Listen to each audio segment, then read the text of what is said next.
feel like everybody's right and everybody's wrong. 100%. Why is this important? Why are we even going here? He's helped a lot of guys.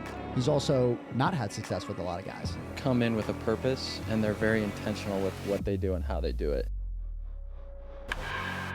From the majors to the sandlot, baseball and softball share space in one place. Welcome to the farm system.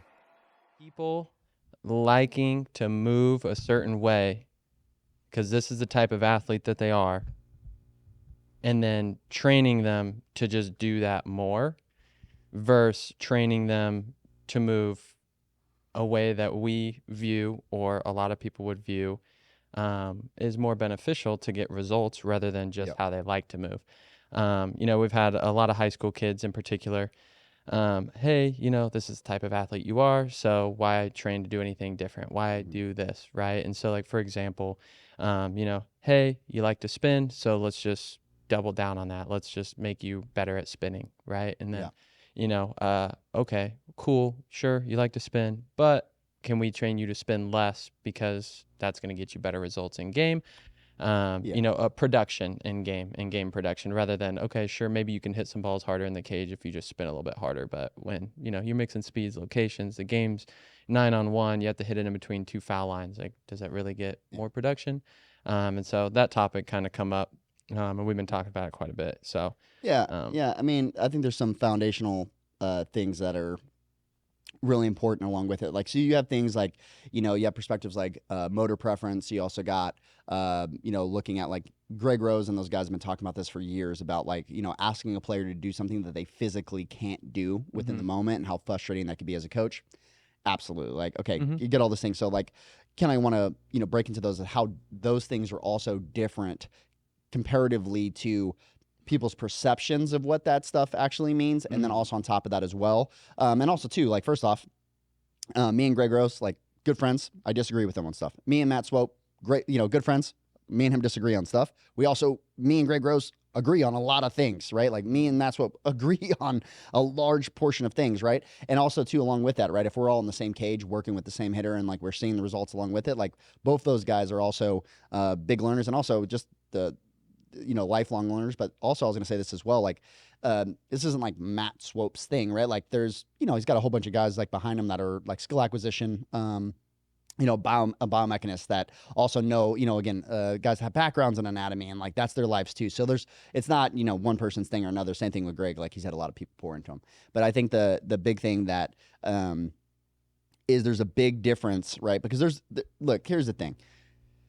We love, as individuals, we love to be told and affirmed that what we could just want to do more of what we want to do, right? I mean, it doesn't matter if it's, again, I would love to eat ice cream and I would love to be able to, snack late at night and do all those other things and like, wake up with a six-pack. Like, again, like that would be awesome, right? But also at the same time, like that's just not how it works, right? And then also too, the same exact way, like when we look at that for, across the board. When I was in high school, people forget this. Like, it's like, I feel like people forget what it was like being in high school. When I was in high school and I was hitting batting practice, all I wanted to do was hit home runs the whole time.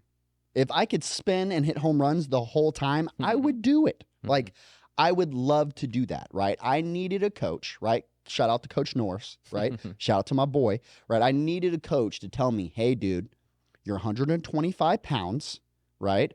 5'6" at the time, right? Like, you're 5'6", 125 pounds. Like, maybe stop trying to spin on balls and try to hit homers, because that's not going to be your game, and you're not going to be very successful right now in your career with those current things. There is global standards that the game has, or requirements that the game has. Like, again, great, you could even hit the ball harder, faster, all these other things.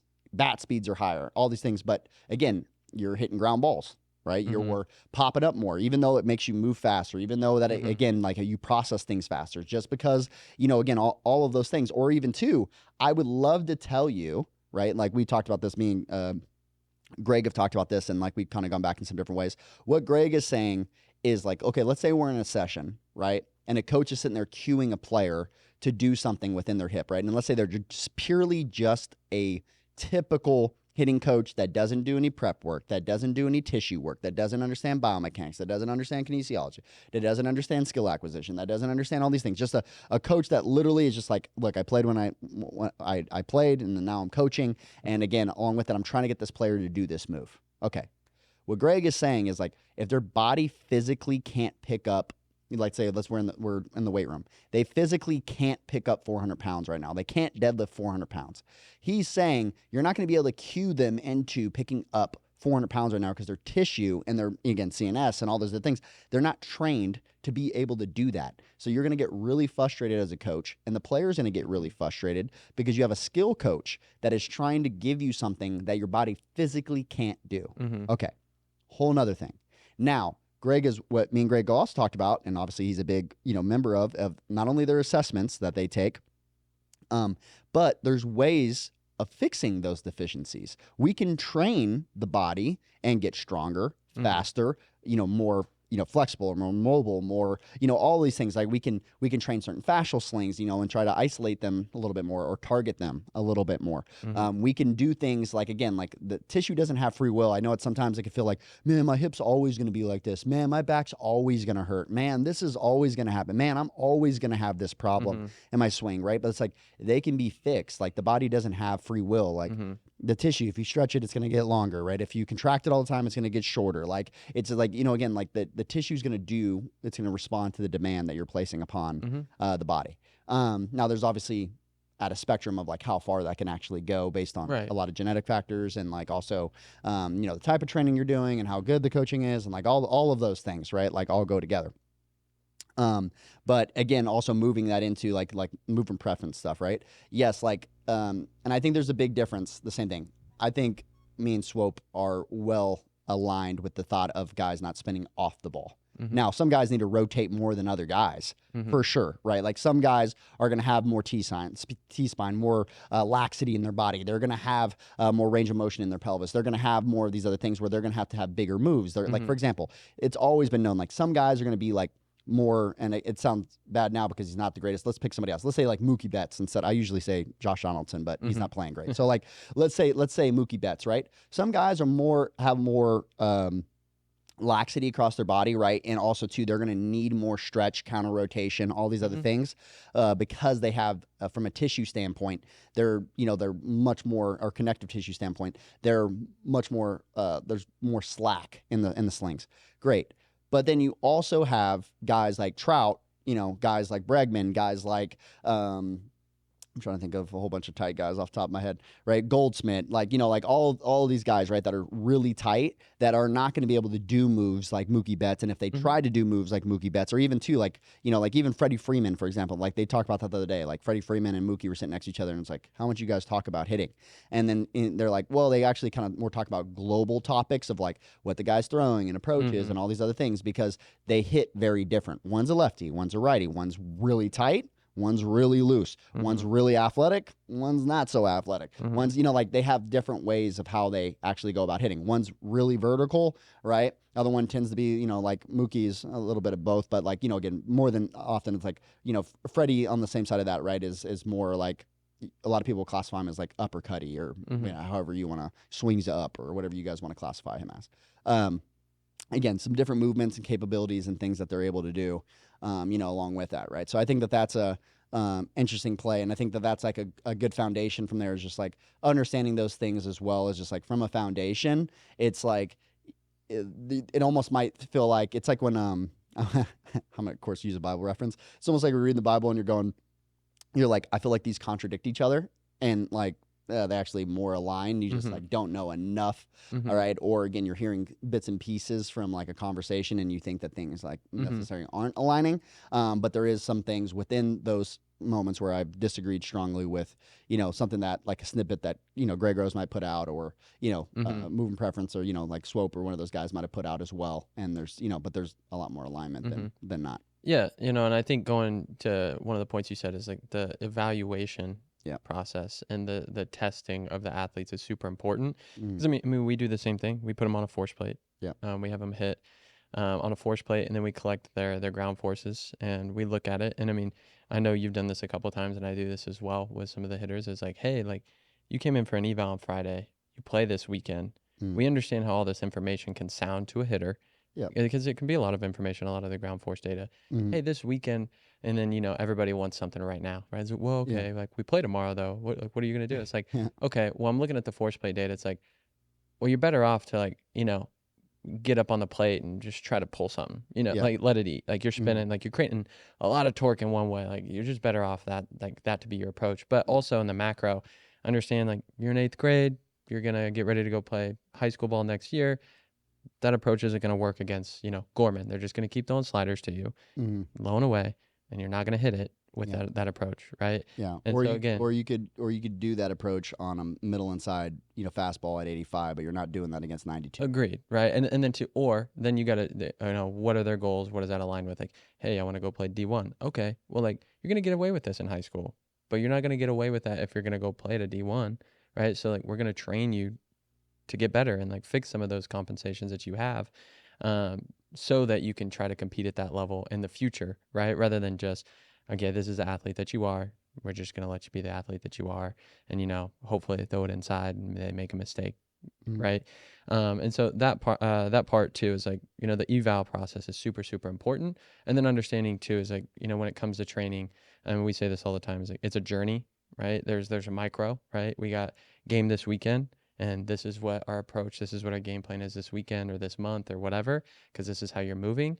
But also, too, you're a sophomore and you have 3 years of high school left before you go to college. Like, there's also a macro and that big picture of what we're working on. And, like, obviously, we want to get results now and we want to do this. But, there's also the level that you want to go to and the results that you're going to need at that level and where you need to be to have results at that level, too, that we're also working towards. And so, understanding that as well, when it comes to some of the stuff that I think, just in my experience too, is like, I have family that have been in baseball for a long time, and I know people and like they're not as into like our methodologies, or not into, but they don't understand the body the way that, you definitely, they don't understand it to your level or even like my level, and some other people's level. But me being here, they are more willing to listen, obviously, just me being a family member. But like you look at that and they don't understand some of the methods to our madness, right? It's like, well, why do you have them doing this, this, and this? That seems like a lot. It's like,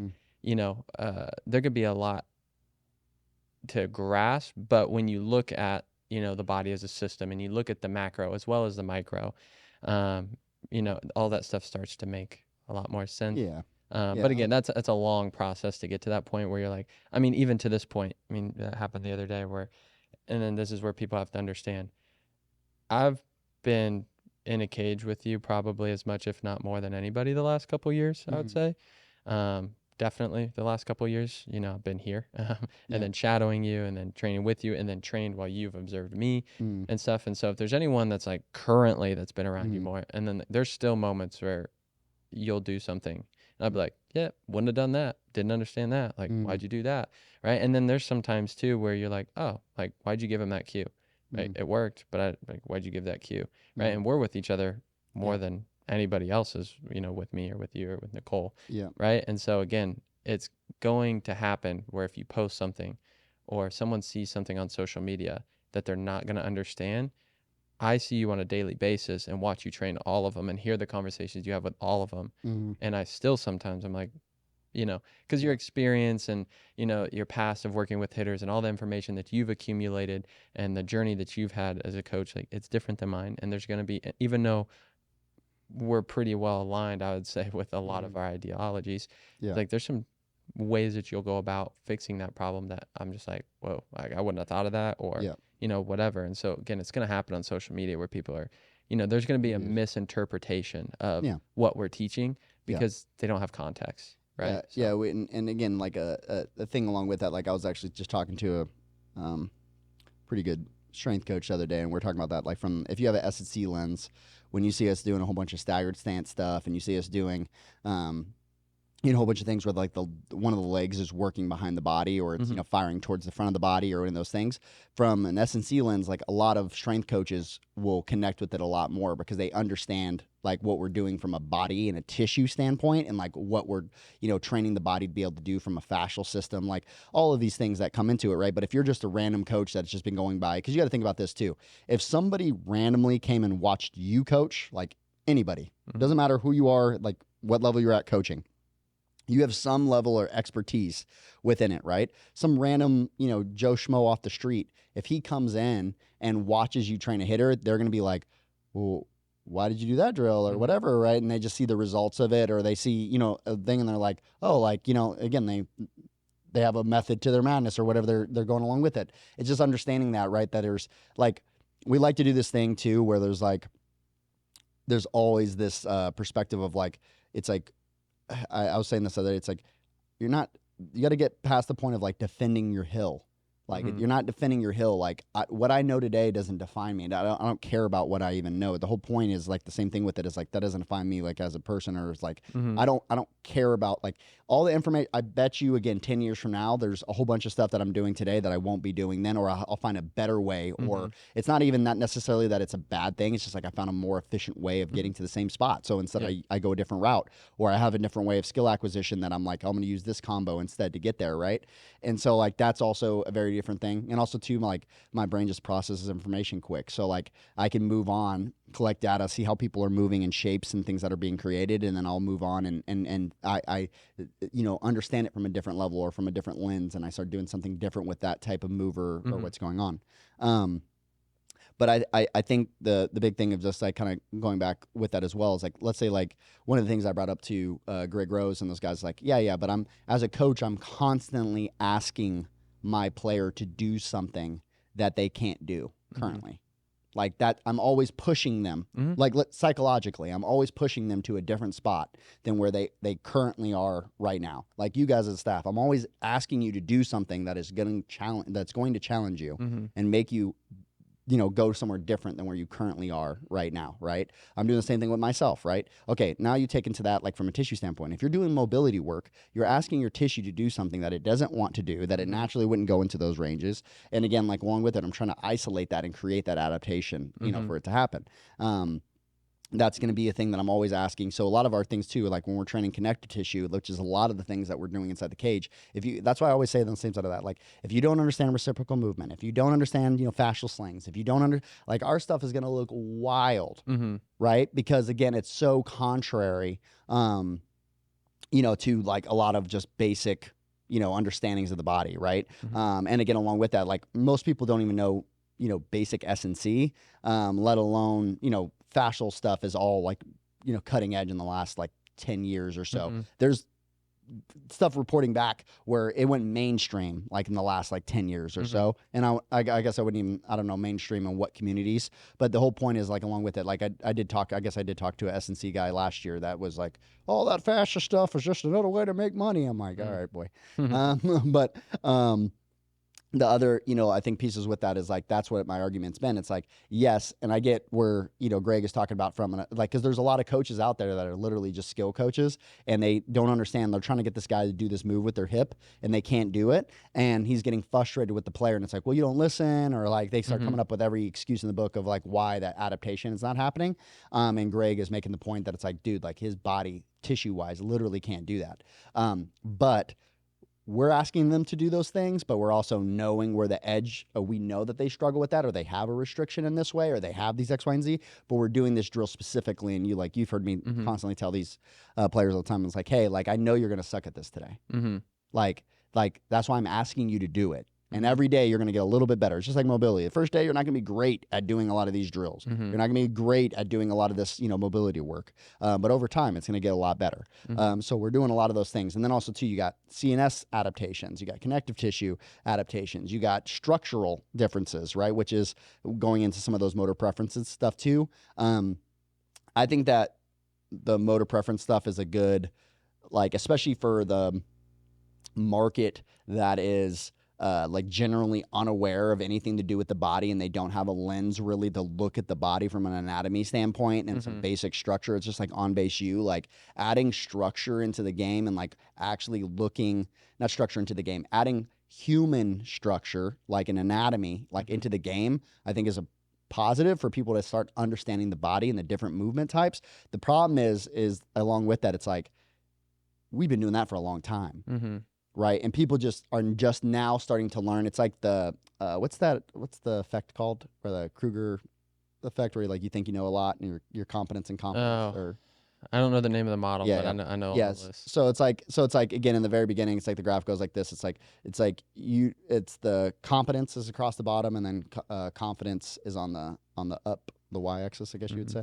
And again, in the very beginning, you start learning something. You went to a seminar. You finally read your first anatomy book. You finally took, whatever, you took one of our courses, all these things, and you're like, boom, I know so much, right? But meanwhile, on the competence scale, you actually don't know very much. You're more confident because you know more than like the average person on that subject, because you actually spent, a couple hours researching it and like understanding that, right? But then really, all of a sudden, then you realize how much you don't know very shortly after that. And then, over time, you start actually building competence, and your confidence will raise, on what you know. But in the very beginning, it's like, I could always tell when people like have gone to a seminar or they finally started getting into the body and they're like, yeah, but this. It's like having an entry level, let's say you're a freshman, like an SEC, not a SEC, at an S&C, like, type program, like you're trying to, learn from that lens, and you go in there and it's like you disagreeing with the instructor, right? It's like, okay, like, bro, you've taken this class for 2 weeks, like this is the first couple chapters you read of the book, you know it from a 100 level, and like this is a general, yes, let's start working in this direction of understanding some of the basics of how the body is put together. Like, this is where my hips are, and this is how the bone. But again, along with it, like there's levels to that, right? And there's also a lot more going on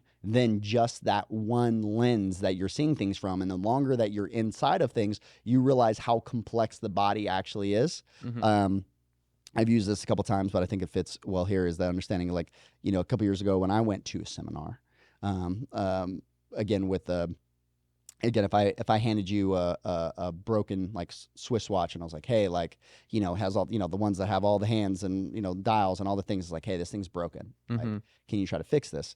And then you'd be like, no, dude, like, I don't work on watches. Like, I have no idea how I'd fix this thing. Like, go to a watch guy that works on watches.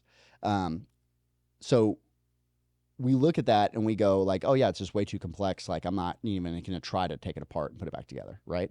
But the human body is infinitely more complex than that watch, yet everyone thinks they could fix it, right? And so that's where it comes along, because we all have a body, we walk around it all day, we think that everything's great. So like, again, we use that, and then we understand that as like, again, when you have a hammer, because you went to the store, you picked up a hammer, and now you start walking around and you're like, okay, what can I use this hammer on? Like, oh yeah, everything looks like a nail when you have that hammer, right? So when you go to your entry level seminar and you start walking around, you start looking for everything looks like a nail, and you want to hit your hammer and use your new tool to try to fix everything to every problem, and like you realize quickly that it doesn't, right? And then also too, on that same lens, like, for example, when it comes to that, is then you start understanding like, okay, like there is weight in like experience, with things as well, and like working with athletes that have all these different body types and all these different structures and all these different things. So I think, the things with the motor preferences, like, I think it's good. I think that it pushes the game holistically more towards that ground. Again, On Base U, I think, did the same thing. It's like push the game more towards that direction of like understanding those things too as well. I still think that it's missing, a good amount of pieces when it comes. But again, along with it, like that's not the point. Like the whole point is not, you can't look at 100 classes, 200 class. Like you can't look at even all of college. You could be graduated. That's not the end all be all. Like it's the beginning of knowledge, right? And I think the same thing when I look at like motor preference stuff. It's like it's the beginning of where the game should be going, of understanding like deeper levels of structure, of anatomy, and how all these different movement types and all these things happen. I do think it's also too, you got to be mindful if you look at it like a destination and being like, this is the holy grail or this is the other thing, is again, I think even if I ask, Swope that and he's sitting right across from me, he's not gonna be like, oh, bro, this is it. Like, and there's nothing more to learn. And this is like, that's not how he, again, I know him, like, it's like, that's not gonna be the conversation, right? Is it a great resource? Is it a good thing that we're, again, like entry level for, like, if you have no understanding of the body and all those other things, like, yeah, it's going to point you in a better direction than necessarily just like going by the seat of your pants with no education, like, for sure. But with that being said too, there's a lot of complexities.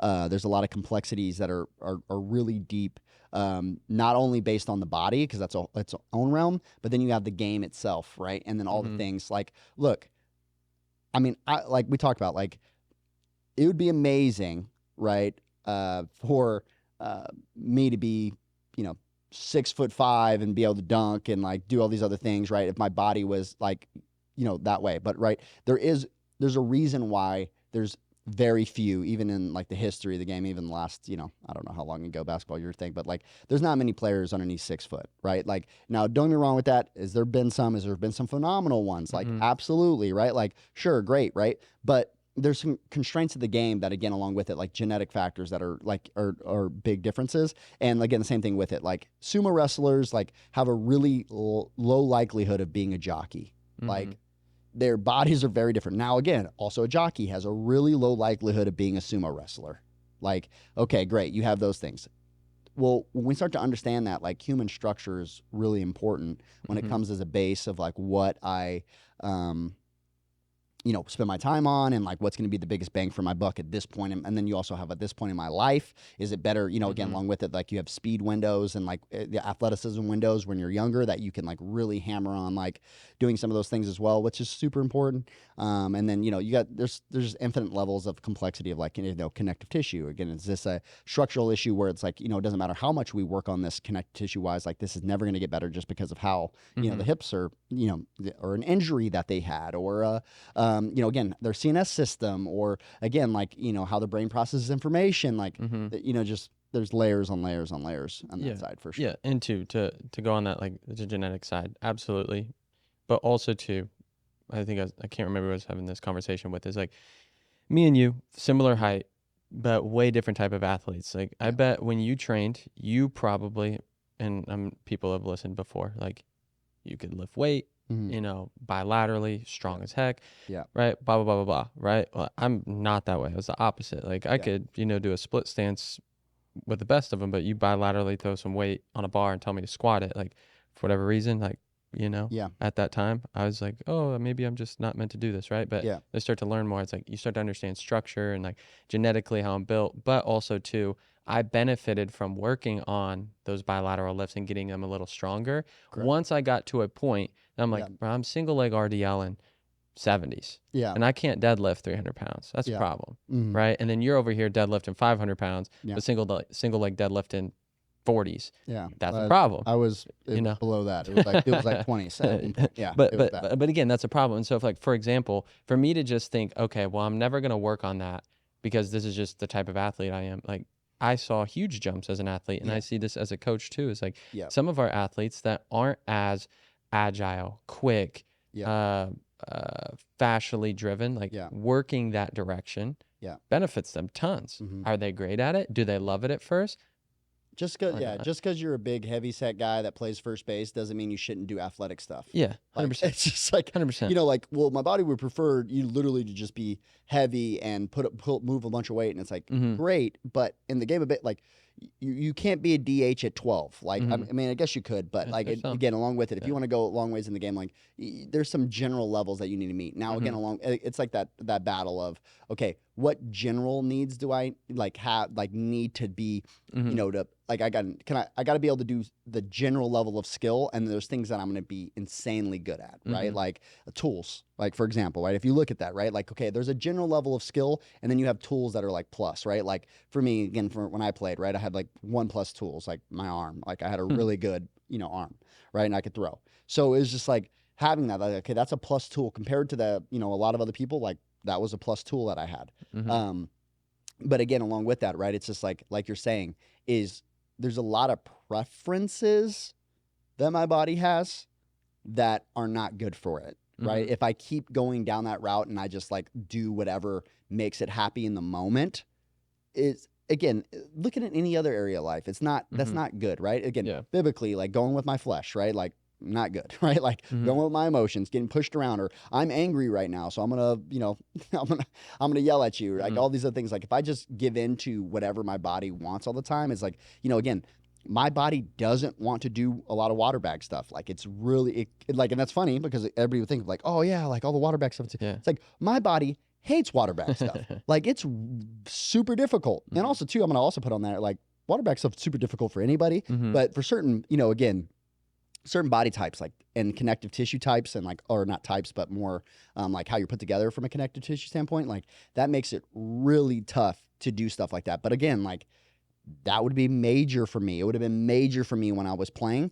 And also too, it doesn't mean that I don't go and lift. It doesn't mean that we don't do any bilateral stuff. It doesn't mean that we, you know, again, it doesn't mean that we just train, you know, anterior. It doesn't mean that we, you know, never train posterior. It doesn't mean that we always train posterior. Like it's all of those mixes and just like understanding for like certain players, like, hey, what would get you to another level, right? And for this hitter, yeah, maybe they do need to rotate more than other players. It doesn't mean that they should never do a drill with their leg not behind them. It doesn't mean that they should never be on farm boards. It doesn't mean that they should never do a kickback drill or something that, again, is going to cause a deceleration pattern or something like that, too. It's like, yeah, theirs might not look like your decels are not going to look like my decels. But overall, especially when we measure kinematics and we actually look at that, again, it doesn't matter across the board. Like, you still need to decelerate. Now, how you decelerate, right, and how you transfer force, right, and how aesthetically it looks is going to look different based on your structure compared to mine. But again, along with that, it doesn't mean that it's not happening, right? So like I posted yesterday where we talked about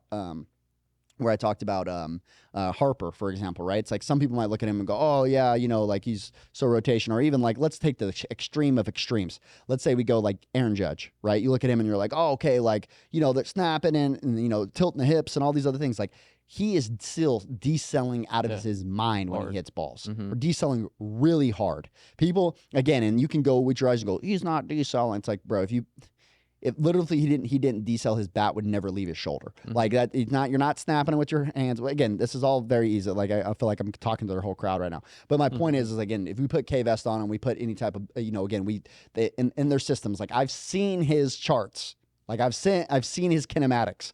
Right? It isn't just everything just rotating and like, you know, the barrel's just going out. Like again, like along with it, like every player decels. Now, how hard they decel and the strategies they use to decel are different comparatively, right? But again, everybody that thinks that it's like, oh, I shouldn't do this drill because, you know, again, I'm a sumo wrestler, so there's nothing at all that a jockey does that could ever benefit me. I mean, that's ridiculous. Like, you know what I'm saying? Like, it could be one thing in their diet. It could be, you know, a thought, you know, like how they think about things. It could be any of those things could be beneficial to, you know, you as well. Now, if you went fully that way, could it be a problem? Like, sure. Like for example, if I go fully training, like, and also do all the things and do all the work that you do in X, Y, and Z, I might not even get a quarter of the results that you get. Right? Now, again, that might be a bad strategy for me. Maybe I need to go play left field. And not try to play short. And that's where, again, globally for me is going to be a bigger deal for my performance because now I can put on that weight. Now I can hit balls like that. I can be that strong. I don't have to try to be Mr. Athletic and bounce around and be agile and do all those other things too, right? It depends on all those things. Like we don't need Aaron Judge to play short, right? Like he doesn't need to play short. The catcher doesn't need to play, you know, center field. Like we don't need those things to happen, right? So it's like also understanding that with the movement and their body types. And we've been doing this for years, right? How many coaches, the big kid walks on the field, you know, he's 6'3", 220 pounds. You're not going, you know what? That's going to be my shortstop. Like we already look at that from a basic level of structure of going like, yeah, when me and you walk on the field, generally people are going, especially me at this point, they're probably like, okay, maybe over the third, right? But you, me, like generally, right? When I walked on the field, almost every time, everybody would be like, hey, are you middle infielder? Hey, are you middle infielder? Right? Like, because the structure kind of dictates. If the guy's really tall and he plays baseball, you're like, hey, are you a pitcher? Why? Because again, hey, they're stocky little, you know, like strong, like, hey, are you a catcher? Like, you know what I'm saying? Like there's certain positions, and again, along with that, that dictate a certain type of, body structure already, right? Yeah. Because they're more predisposed to being more successful at doing something or another.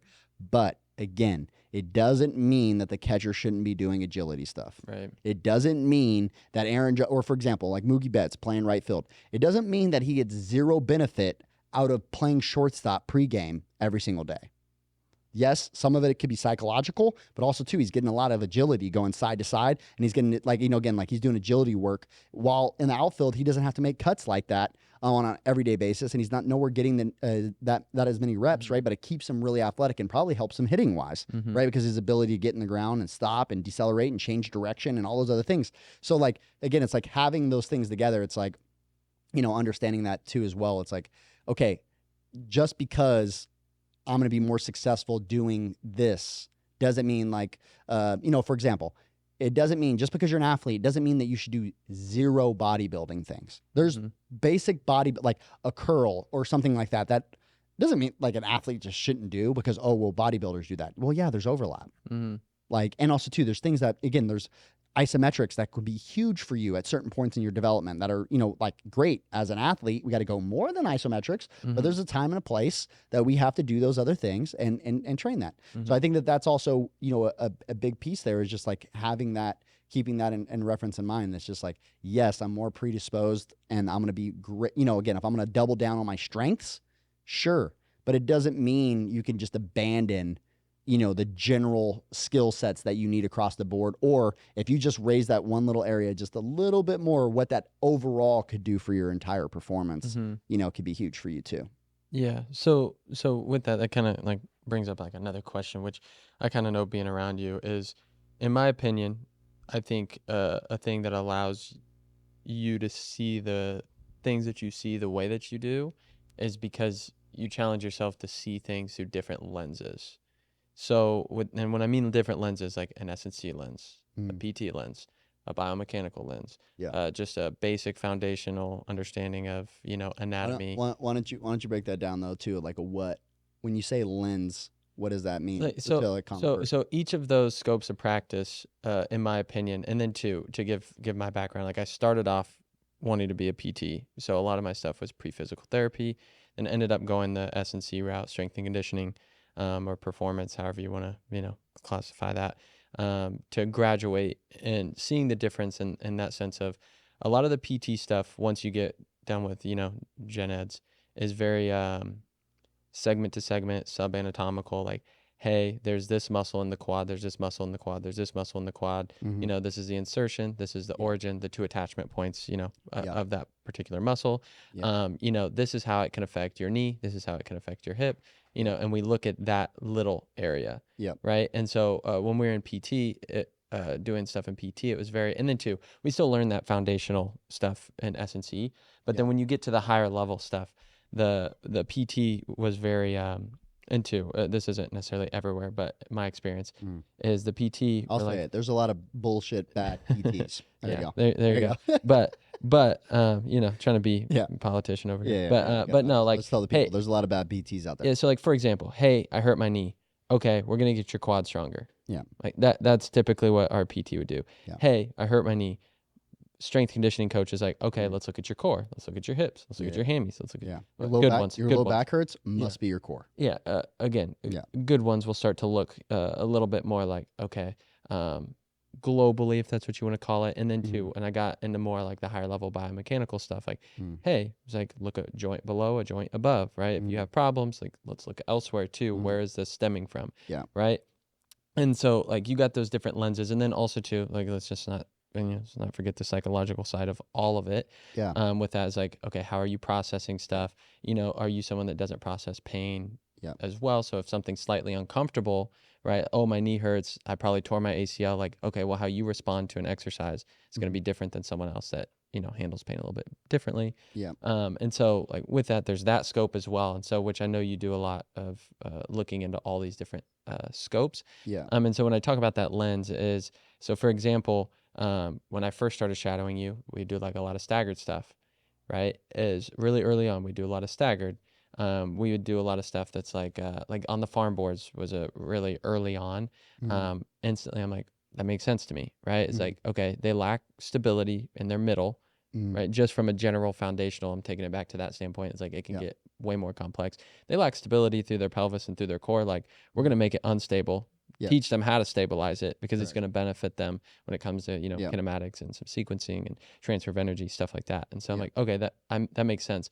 But then I go and I show a friend that's also in the same classes and the PT. They're like, well, he's unstable there. Like, we need to get him off the boards and we need to do some, leg extensions, right? He needs to get stronger in his quads before we even try to do that, Mm. right? And so that's where our alignments differed because I started going more like strength route. I'm like, okay, if I lack stability, right, Mhm. I need to create an unstable environment Mhm. and learn how to stabilize it. Well, not too yeah. far. Don't get me Yeah. wrong. Like, I was I'm gonna not say- balancing on a Bosu ball, catching, kettlebells over my head. It's like, oh, it's unstable, create stability, but, Yeah. within reason, right? And Yeah. so, Well, and also too, for example, like even when you are adding, let's say you're going like, okay, like, oh, we got to get stable, so we're gonna do, like RDL or something like that, right? It's like, okay, you're still creating instability. Mhm.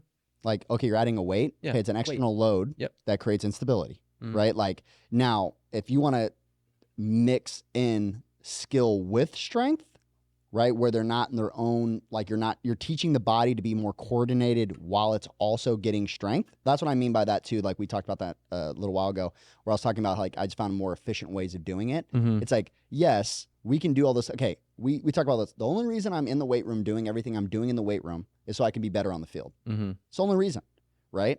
So if at the end of the day, if what's happening in the weight room is not happening on the field and it's not transferring very well, which I spent a lot of my life doing, Mhm. is that I'm going to find better ways of doing that. And at an entry level view out of it, you might just go, all these guys go like, oh, well, he's just not strong enough. He's just not strong enough. He's not strong enough. He's not strong enough. And it's like, okay, great.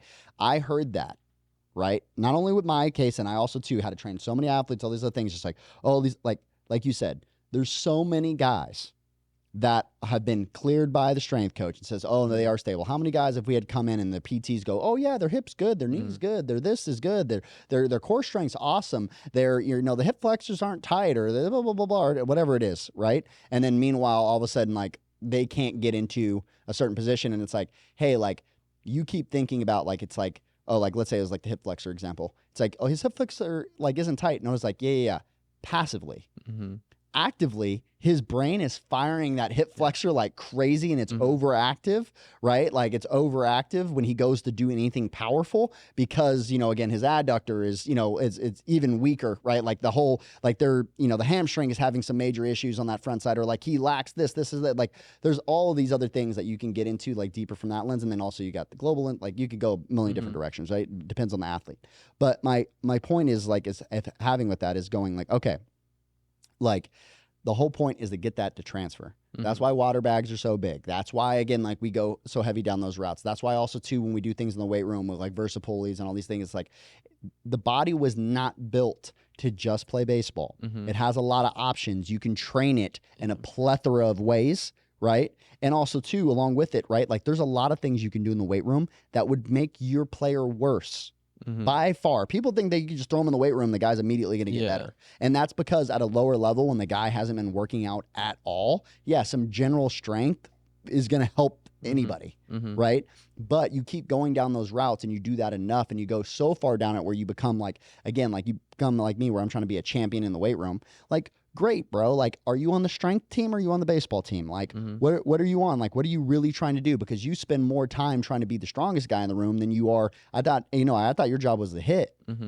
I thought your job was the sprint. I thought your job was to, again, play badminton, whatever, right? Like, I thought that's what you were getting paid to do, and that's what your goal was, not to be your goal all of a sudden became the weight room. You know what I'm saying? And it's like, oh, like now I want to be the guy that can deadlift 500 pounds. And it's like, for what?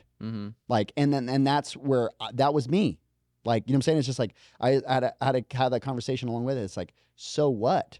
Like, you can lift 500 pounds. You also do great charts because that's what you're doing. Like, you're sitting on the bench doing charts because your body can't move. It can't rotate. The movement quality is dog shit. Right. So it's like, you look at that and it's like, again, it's nothing against like lifting weights heavy, but it's like, for me, I heard already there's buckets, right? And we have all these buckets that, you have in like of your career. Like, let's say you have all these different buckets of like what, building you as like this athlete, right? Like we talked about, you have the psychological side, right? Like you also have your strength side. You also got, you can call it a power bucket. You could also call it, a coordination bucket. You could also talk it like baseball IQ, like skill set within all these things, like how good of an infielder you are or whatever, right? Like agility, like there's all these different buckets that you can go in. And it's like, dude, like the guy can like you get a guy like me, right? Or we have athletes where it's like, I literally the other day sent somebody an award because I was telling her I was like you won, you're the strongest girl probably on the West Coast that plays this sport, like you won. You don't need to add 10 pounds to your max. We're good. Also, too, you trying to be that strong and why those lifts that you're so strong in, while they're so strong, is also why you move like crap in the box. And the more you do that over and over again, you're going to have more and more of those issues. And then again, you tie that back into the movement preference stuff. And it's like, yeah, like, guess what? When I was deadlifting, I literally felt this again the other day. I was thinking about this. I was going to tell you about this. I was deadlifting the other day, and I just started thinking about how much I don't control the weight eccentrically on the way down. Right? Making noise. Yeah. So what is that at Planet Fitness? The lunk Yeah, the alarm? lunk alarm, man. Yeah, take it back to your guys' Don't be ropes. banging no weights around here, man. But again, that's like a big thing, right? It's like, for example, like I'm deadlifting, concentrically pulling this weight up, pressing my legs into the ground, back pulling, all the stuff, right? By the way, my back was sore the next day, so just to like give you a heads up. So then, again, you do all those things, and it's like, yeah, but again, like, what am I training my body to do? Concentrically fire like this, right? Where it's like, and then I'm also training that fascial sling, like everything is connected. That's why you need to know fascia, right? From head to toe, everything's connected. I'm targeting that fascial line through my back, right? That run through all my erectors, through my, my back, that all the things that make me stand up as I rotate, push out of my back leg. This is how I create power. That's also too, my biggest and strongest lift is my deadlifts, right? And then also on top of that, my second strongest lift code, right? My lat pull downs. My lat pull downs are strong as hell, right? It's like I can pull a lot of weight doing that, especially for like my size. It's like, okay, great, I can do that. But and then again, the next one, my next strongest lift, my rows. I was like, okay, I can pull a lot of weight within my rows. It's like, great. My posterior side is strong as all hell, right? The problem is again, it pulls me out of positions when I rotate. It also, and again, it's not that you don't need your back to be strong. It's not that you don't need your legs to be strong. It's just like asymmetry wise. Like everybody has asymmetries, but I have some massive asymmetries, not only from a CNS perspective, not only from a coordinator's perspective, not only from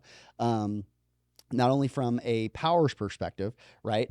All of that together, and then structurally too, like how much mass I have on one side of my body compared to other when it comes to muscle, right? It's like I'm very strong on the backside of my body, and if you guys don't remember, because I'll remind everybody, everybody was talking about, well, literally this was the thing back when when I was growing up, this was the thing.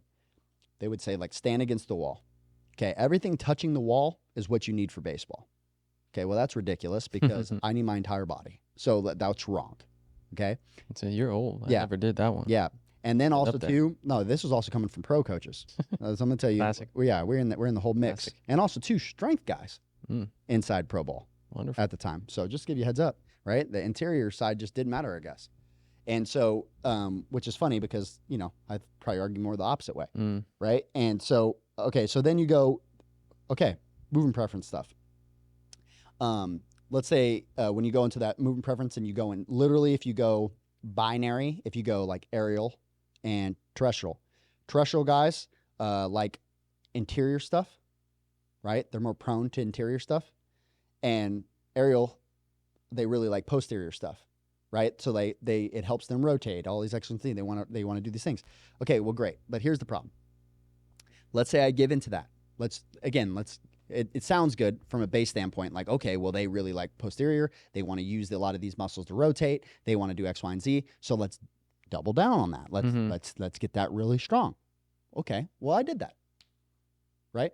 Not only did I do that, like I did that, and I'm more of a terrestrial mover. And again, remember, it's a spectrum. People like to make it binary, and that's where, again, if you don't understand or you took your one seminar and you think it's one or another, we're on a spectrum. Some of us are crazy this way, some of us are crazy that way. Guess what? Also on top of all of those things, and again, we can, you sit in all those things where we're talking with some of the best S&C guys in the world, some of the best biomechanists in the world, some of those other things where we sit down and talk about it. Like there is a lot different, in all of those. Not only is there a spectrum of like where you would classify, because you got to remember too, like science is us trying to understand nature. Nature is already happening, right? Like, again, like I said the other day, like nature doesn't go like, let me consult with my geologist before I make this. No, like we're trying to understand what God already put into play, right? Like your body is already happening. It's functioning every day. We're trying to understand it, right? And we're trying to better understand it, and then we're applying like science. Well, we think this is my theory. Let me go test it. Does it work? Does it not work? Oh, it didn't happen in this one scenario. Okay, well, maybe that was a fluke. Boom, it happens again. Okay, well, that doesn't hold up. That theory doesn't hold up because now we're seeing this happening over and over again. Science is not a declaration of truth, right?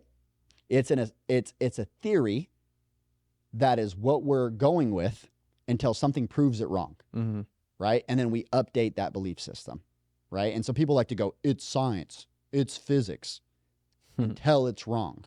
That's how literally like, quantum physics came into existence, was because physics didn't explain, right, to that capacity. There's a whole bunch of things where you try to figure it out with physics and it'd be wrong. And like quantum physics comes in and goes, oh, this is where the physics are wrong, because again, you're trying to apply the wrong concepts in the wrong situations that again, like a whole nother rabbit hole, right?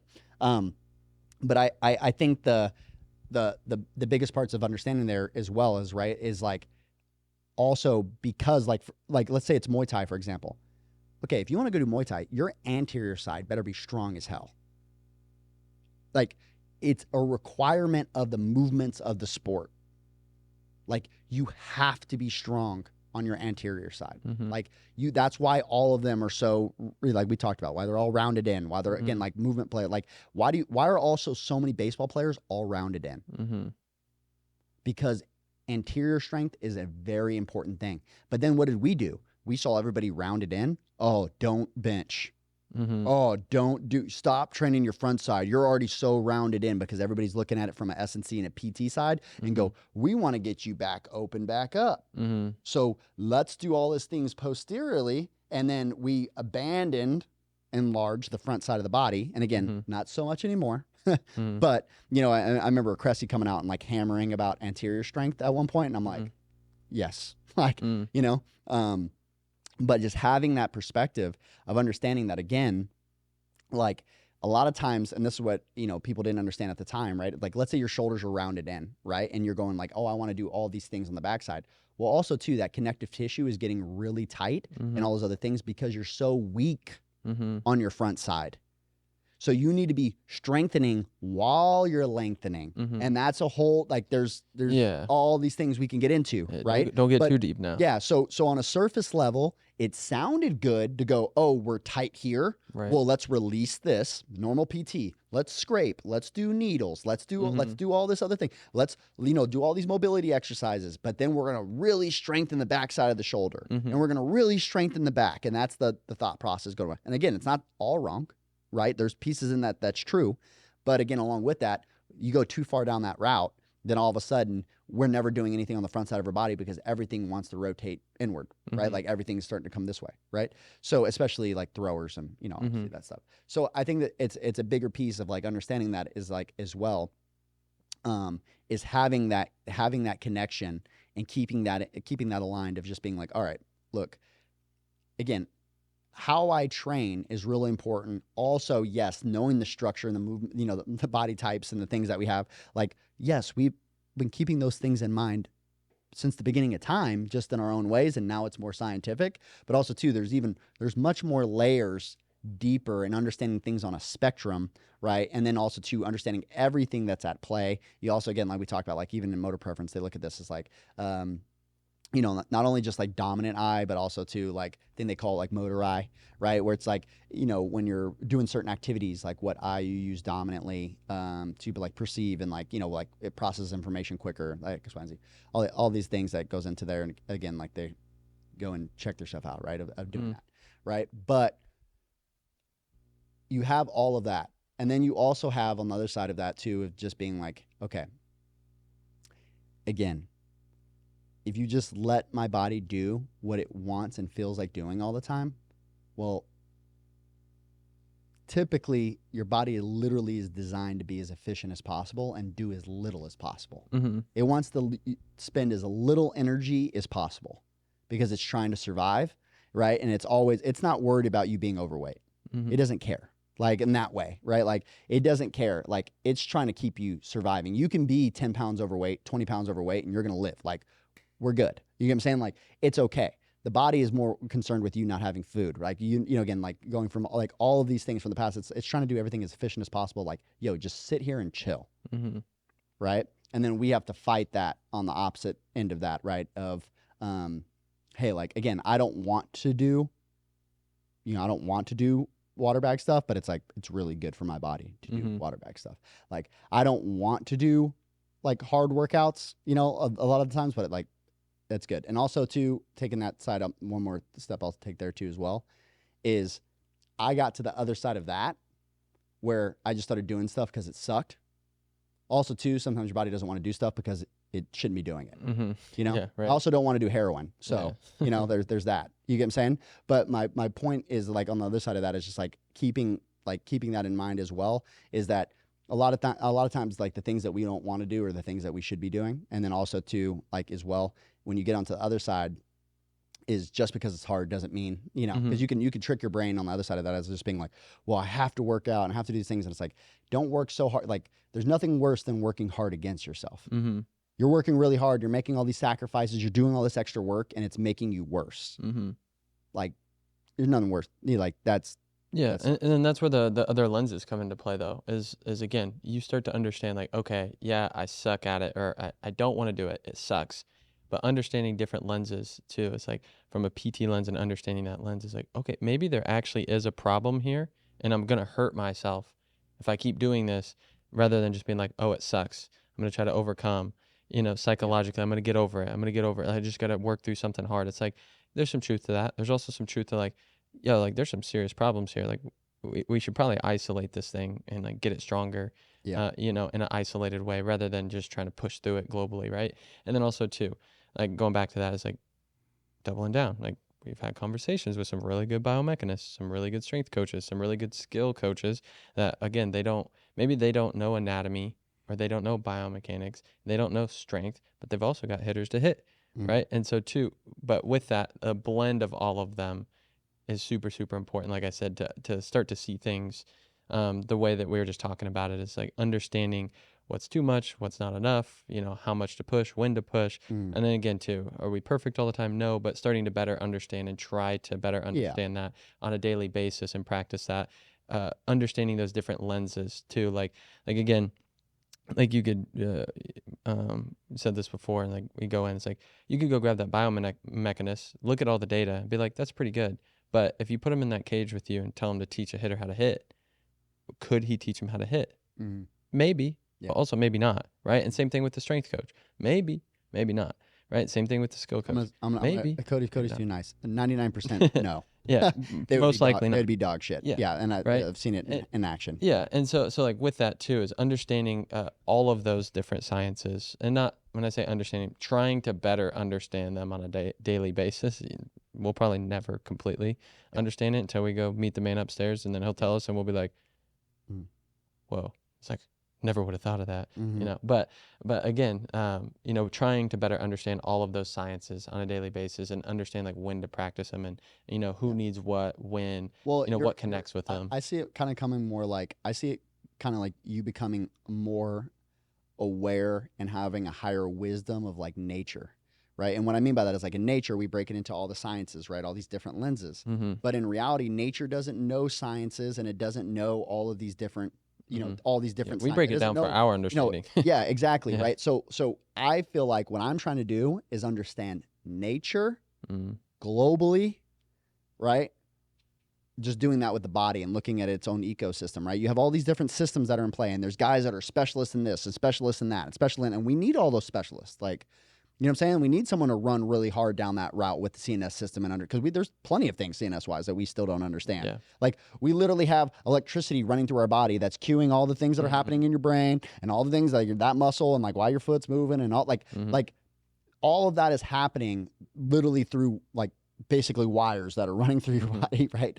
That have that's sending electricity that is firing, and it's all coordinated, by this tissue that you have in your brain. It's like God's crazy, okay? Like with all these things that he's like kind of thugging. yeah. So the thing, like we still can't create, a fraction of, not even I can't even explain how much little we can create that God created, right? But the other point of that is just like looking at it and going, okay, look, if you look at it from the nature standpoint, it's like then you look at it from a higher perspective.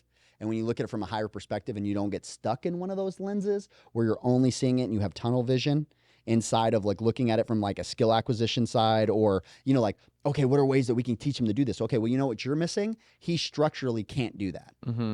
Physically can't do that. Okay, great. Oh, well, we're going to do this movement and we're going to do this and we have this whole day planned out. Well, you know what you're missing? Well, they just broke up with their boyfriend today. Their dad just died. They're just like, you're missing. You're not being a great coach because of that, right? You know what you're also just missing? He hasn't had a day off in 2 months. Like, you know what you're also missing, right? Like, you got to take all those things. Like, if you look at that, right? What is a manager's job on a team?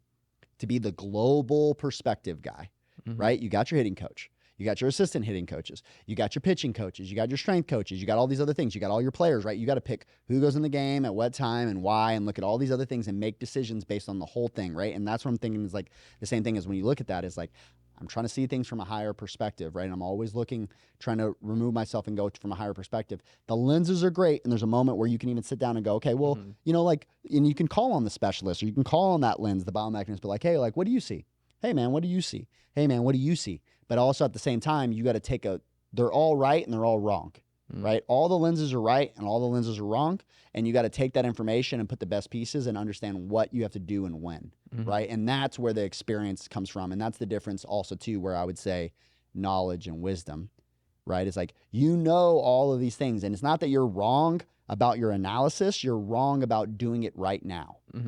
You're wrong that, again, like on the like, if you try to do this right now, or again, like where they're at psychologically, or also too physiologically, right? Like how tired they are, or skill acquisition wise, is like, again, you don't understand the structure of it. It's like, you're right that they need to do this movement, and this is a way that you could get somebody to do this and have some results, but this guy's not gonna be able to do that because structurally or physically they don't have the ability to do that for one reason or another, right? They maybe had an injury, they have a connective tissue issue, they literally have the physical structure of their body, their bones, like literally are how a femur sits inside of the head of the socket is going to be different. Like all of these things are, the angulation of those, right? Like your ISA angles, like what they've been doing their whole life, also too, like CNS system wise, right? Are they a guy that's like really tense and like that's how they play and like that's how they create stability, right? There's all these things where they've developed a lot of those patterns their whole life. It's like changing a lot of those things is going to be tough, right? So it's like having that understanding of,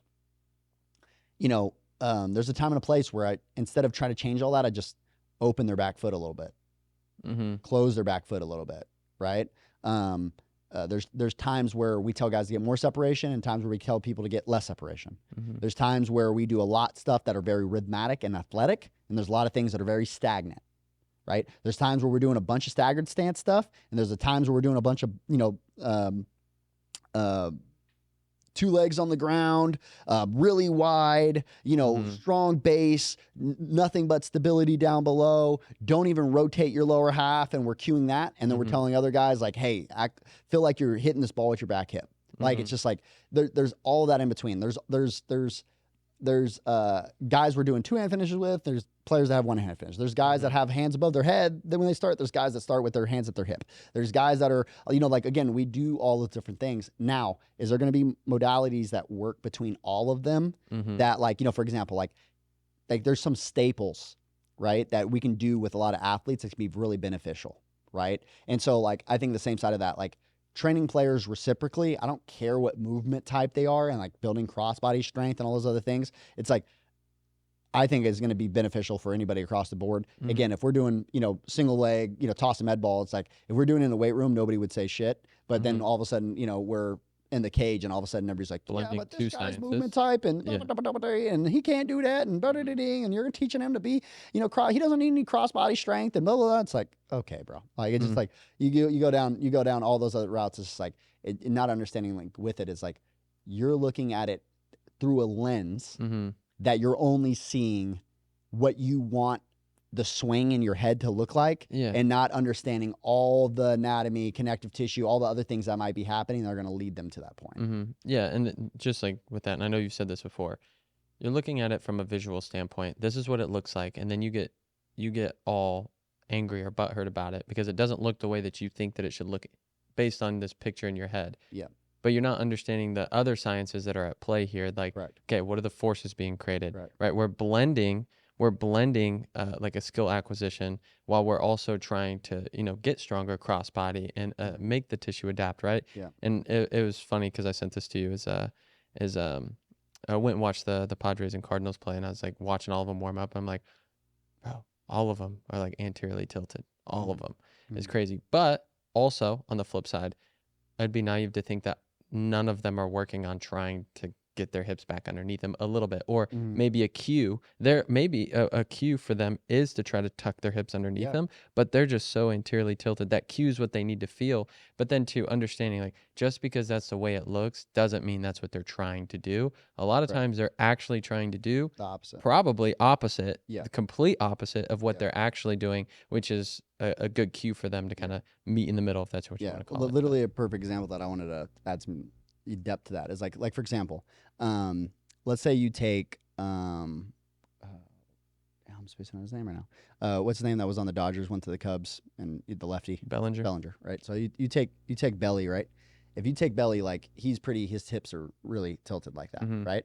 But the other thing is that when he stands in the box, especially over the years, like he'll lean his hips forward into like extreme extension, right?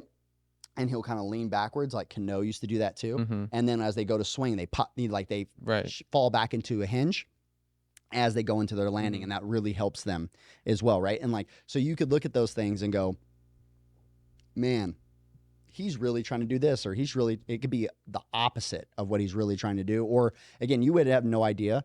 There's a lot of, like, we do this with hitters all the time, is like I'll have them doing a drill, or they have a feel, or they like literally tuck their hips underneath them, and they feel like they're fighting really hard to stay in those positions, or X, Y, and Z. But then you look at video and they're like, yeah, I would have no idea.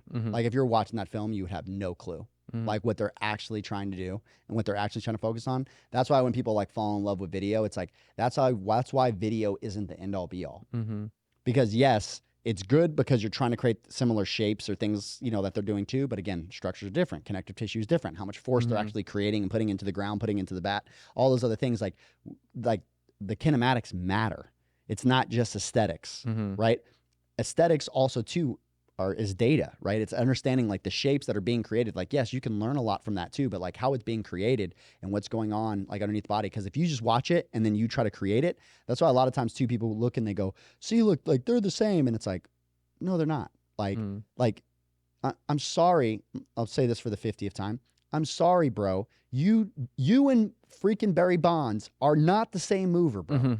Okay? You don't create the same force. You don't have the same connective tissue. You don't have the same sequencing. You don't have the same CNS patterns. Yeah. You don't have the same height, weight, structure, any of those other things. Great. You did one thing that's similarly somewhat like you matched an angle at a certain point in the swing. Guess what? We can all do that, right? It's holistically looking at the whole thing. And also, too, you could have the exact same mechanics, right? Movements as Bonds. Great. Could that benefit you? Yes. Also, too, bro, you're 120 pounds, 5'2". Great, right? It doesn't matter, right? Like, you're not going to be able to produce as much force as him, and those are pop-ups to you, where you need to have a coach say, hey, dude, hit line drives, stay out of the air, quote unquote, air quotes here, right? And hit a one hopper through the infield and stay in that lower launch angle range, right? And you're going to have a lot more success, right? And that's where it comes into as well as the other side of that, which is like game strategy. It's a whole nother bucket, right? It's the baseball IQ side, but it's like game strategy of being like, for how I'm moving, from how my body's put together, from where I'm currently at right now, what is the best strategy to get me the best results right now to put me on a path towards my goal? Maybe I do.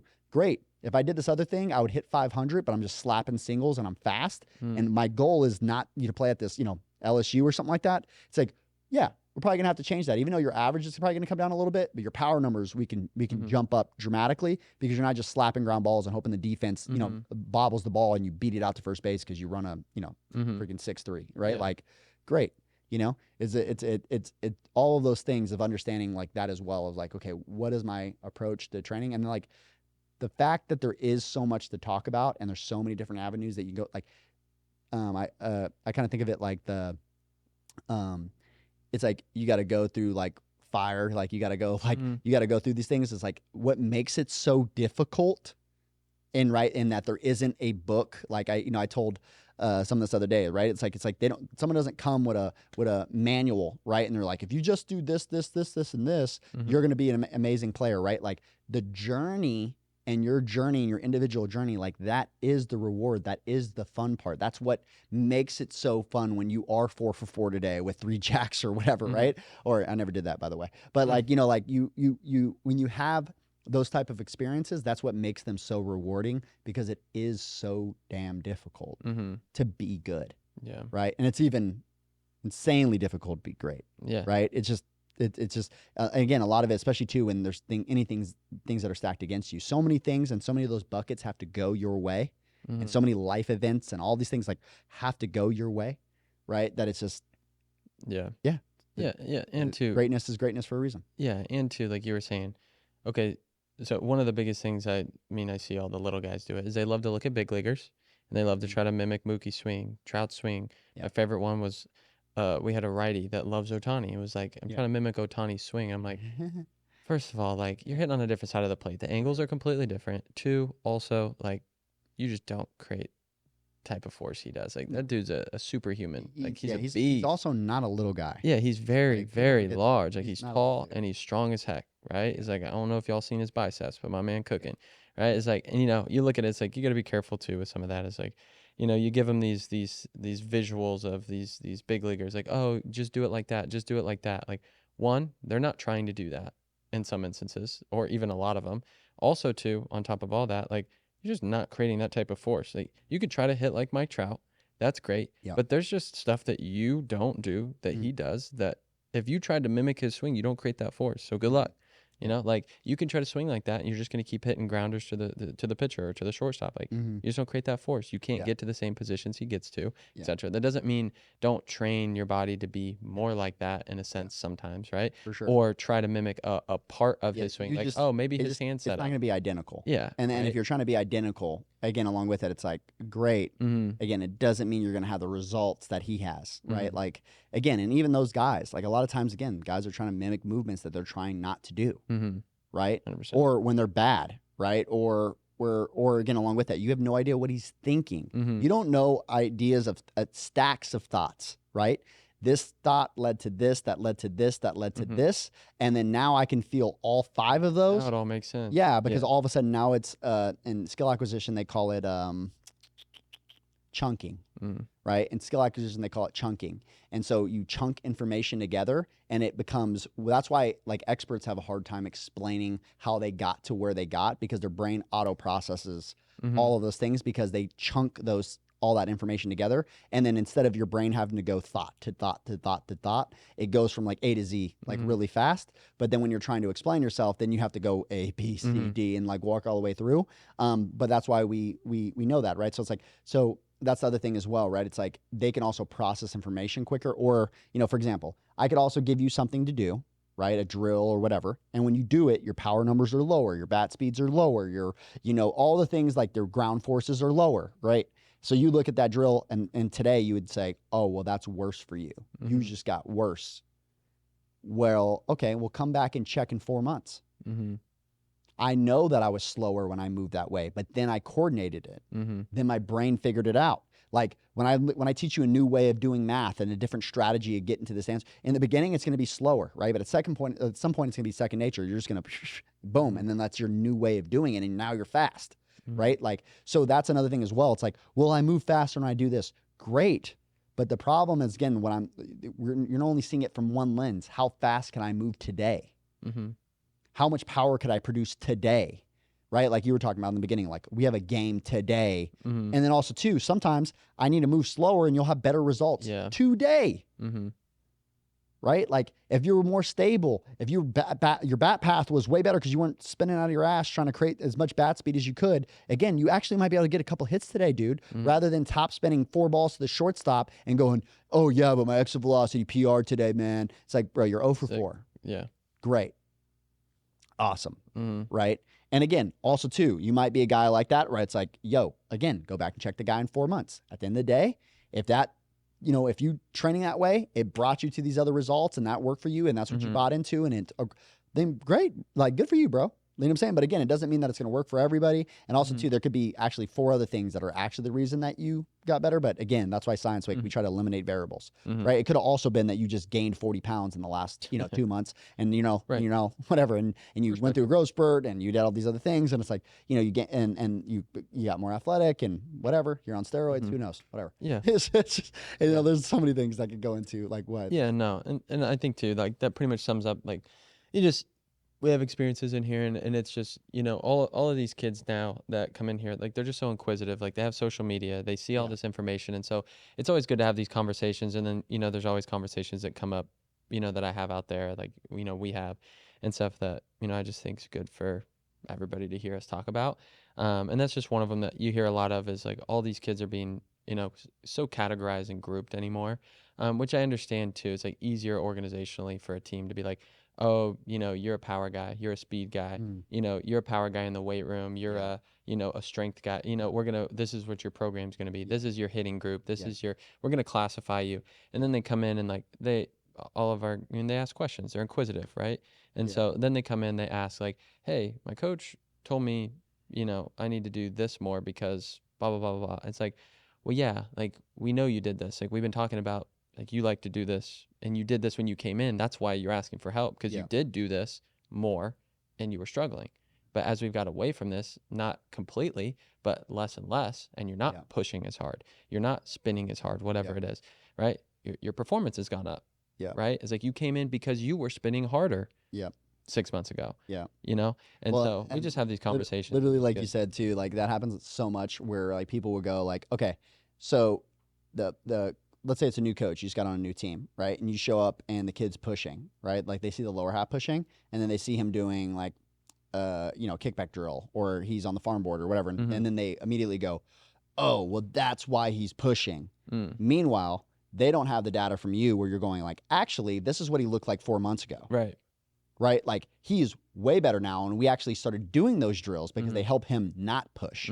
They help him not do those things. And then the other thing I wanted to bring up too as well is like, for example, like when we go too far with, again, some of the motor preference stuff, or we go those other ways, or some people just don't understand it enough where they're like, oh, well, like, oh, he has a problem staying in the ground. Oh, well, he must be an aerial mover because they have problems staying in the ground. 98% of my athletes have problems staying in the ground. Like all of them, yeah. Yeah, like they're very rarely that guy like really holds the ground very well and stays in there as he rotates, right? And again, usually it's the younger athletes that can actually stay in the ground a lot better. And again, a lot of that has to do with mobility and also to better technique because they just haven't been coached poorly yet. And then they also haven't coached themselves poorly yet. They haven't been like, oh, I want to hit a home run. Let me swing as hard as I can and lay kick to my ear and spin with my back. Like, great, right? And yank my shoulders off the ball and all those other things. All of our hitters, like even in golf, like one of the hardest things is them staying in the ground because another thing is like it's hard to create ground force when you're not in the ground.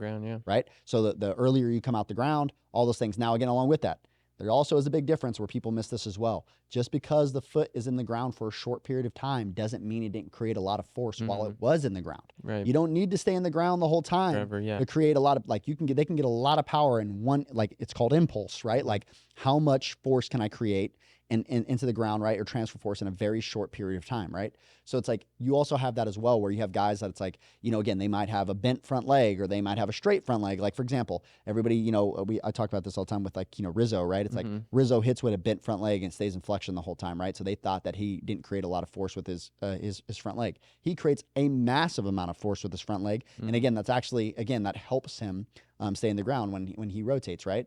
So like you have those things as well. And then, but I think about that as well. It's like when you look at that and go, it's like, oh, well, if you just start classifying those, and again, you don't actually perform assessments on people and you just start going like, and what I mean by assessments, like you don't need to do these, like, let me check all these joints and like all these things. And again, look, to each their own. Do your own thing. Have your own system. Because this is the other thing I think about is like, let's say you go to like the football.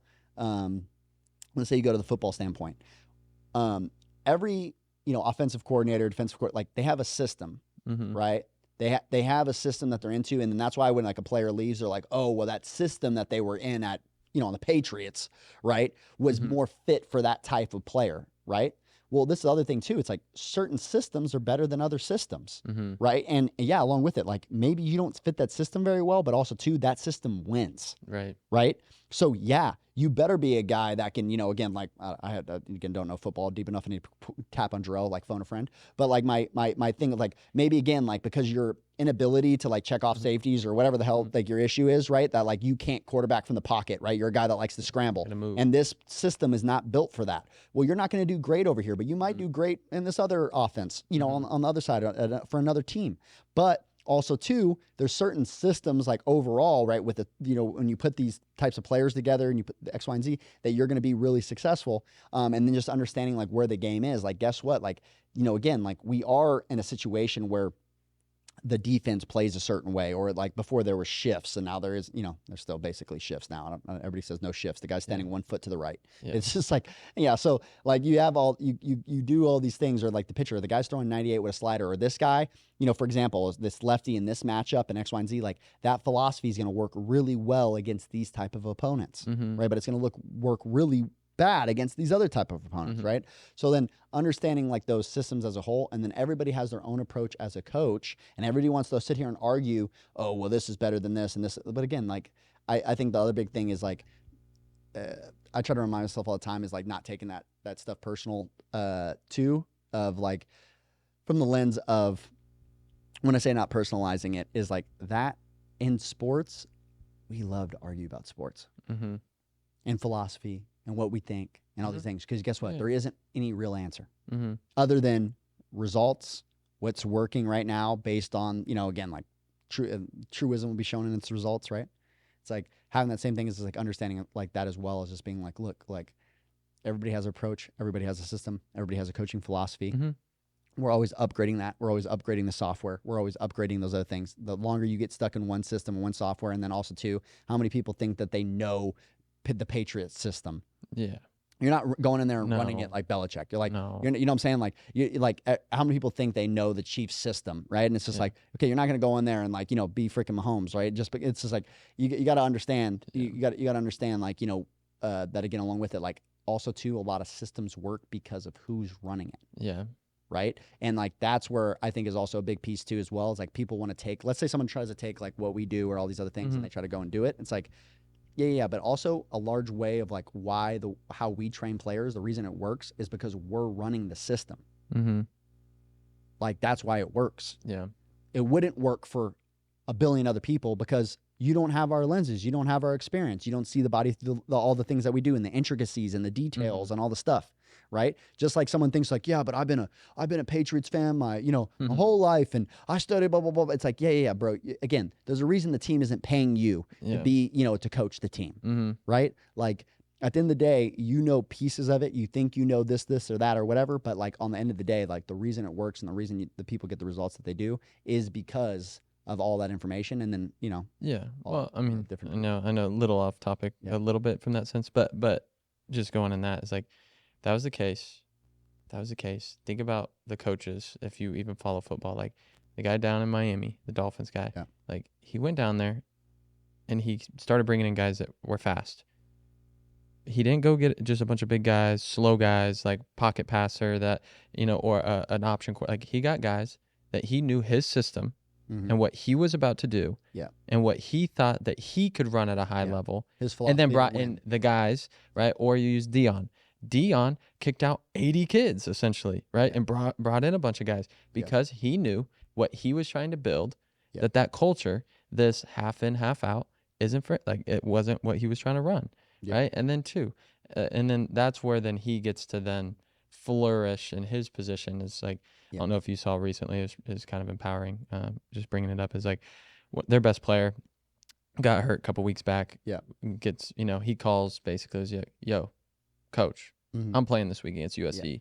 And he was like, I told him, you got to get healthy. Like, we're trying to have you healthy for later on in life to, play where your goals are at, and not Yeah. play against, some team this week just because you want to play. For sure. Right. And it's like, now he's flourishing as a coach. The players are, flourishing. It's like, and then, give perspective. Like, again, oh, they lost against Oregon. Like, they might be the best that those players can possibly be, and you don't know. But just because they lost to Oregon, like, they might not have won any game if anyone else was their coach. sure. Who knows? But Yeah. like Well, with that too, it's yeah. like understanding your system, understanding those players, and then also too, like what I think he does a really good job of too is bringing other people in that can also help where he falls short in some instances. Like, Yeah. he's really good at what he does, and like, but he's not over there training the quarterbacks himself. Like, Yeah. he's not over there training the O linemen. Like, he brings in guys to help with that, and Yeah. he seeks help, and he seeks guidance, and he seeks information in those fields, Yeah. so he can better than, Yeah. push in one direction, if that's what you want to call it. But For sure. but yeah, no, definitely. And then too, just like, nobody else is a part of that system. No one's gonna run that team like Dion can. No one's gonna run that team like Belichick can. And if you think you could, just watch the Raiders. Sorry, Jarrell. That's why they suck, because he went thought there, he Jay. could. Sorry. So he thought he could, and he can't, and that's why they're not the Patriots. Mhm. And so, but yeah, ultimately, and then too, like, that doesn't mean don't Well, keep and trying to then- get better, And but then you also have to get the same thing too, like the systems we put it together. Like for example, a big part of that system, a big part of those systems is also, like you said, in Dion's situation, like he's the GM and he's the coach, Mhm. right? Where that's different. Where it's like obviously coaches, Yeah. like when the GM knows what that they have. But like for example, if you put somebody in a system where they can't, like if the Athletics try to run their organization like the Yankees, they're gonna fail. Mhm. Even though the Yankees are a better organization, and go, oh man, we should try to be like the Yankees. We don't have the payroll of the Yankees. We don't have the money The flow. We location, don't have the the capital of the history. Yankees. We don't have the history. We don't have the fan attendance. We don't Yeah. have all these other things. So we have to do things differently Mhm. for a system that would work for this. And also too, if you want to pull fans and sell out your stadiums, guess what? Like let's say like I'm like our boys out there at Savannah Bananas, right? Like if you want to get people to come watch the games and doing whatever, they can't just go, well, we're going to have the best baseball players on the field, and we're going to have Alex Rodriguez is going to play for. Well, I say that now. They'll have Alex They're probably Rodriguez. on the right, thing. yeah. But I mean, like again, along with it, right? Is like having these big pros and those things. Like they're not the MLB. Mhm. That's a different product. Mhm. They created a different product that filled seats, that did all these other things, and their system, right, and their approach to business, and their approach to gameplay, and their approach to playing music the whole game, and getting the fans involved, and doing all those other things. They made something that worked within the constraints that they had, and the same exact thing too as well for, like, again, an organization or team or whatever. We can do things that other people can't do because of how we structured the business. We can do things that other people can't do because I'm not in the NCAA and I don't have a clock on me of how much time I can spend with an athlete. I can do things that other people can't do because of all of those differences and constraints across the board too. And it's like, again, along with it, if you put the wrong GM with the wrong coach, it's not going to go really well Yeah. because he doesn't have the pieces to run his system, Mhm. right? And then the opposite way, if the coach can't adapt to the players that they currently have and create a new system or a new approach of how this team is going to play, and then most coaches know, right? Like they get into the season, it's like, okay, great. We're not going to hit a bunch of home runs. We're not going to be, a big extra base hit team too. So we're going to have to scratch and claw. We're going to, we can really pitch it. We can play good defense. We're going to have to, play some old school baseball and scrap here and like get some runs in. Great. Like a lot of teams are operating like that. So like that's a different type of system comparatively to like my last year that I played. It's like we led all of college baseball on every level in home runs. We played a little different. We swung and missed a little bit more. We did those other things, but also too, along with that, then you also put on that as well. Like we also struck out a lot of people. Like that was, again, that's how our team was set up. So we could play that way. But if you don't have a team that can do that, like those systems and that way of playing is not going to work. Mhm. You know what I'm saying? Yeah. So it's like, it's just understanding like all of that, together, and like how you can get people the best results and like doing what with who and what time. Mhm. Yeah. I think it's Yeah, good. that answered everything I had. Cool. I pray it out. All right, cool.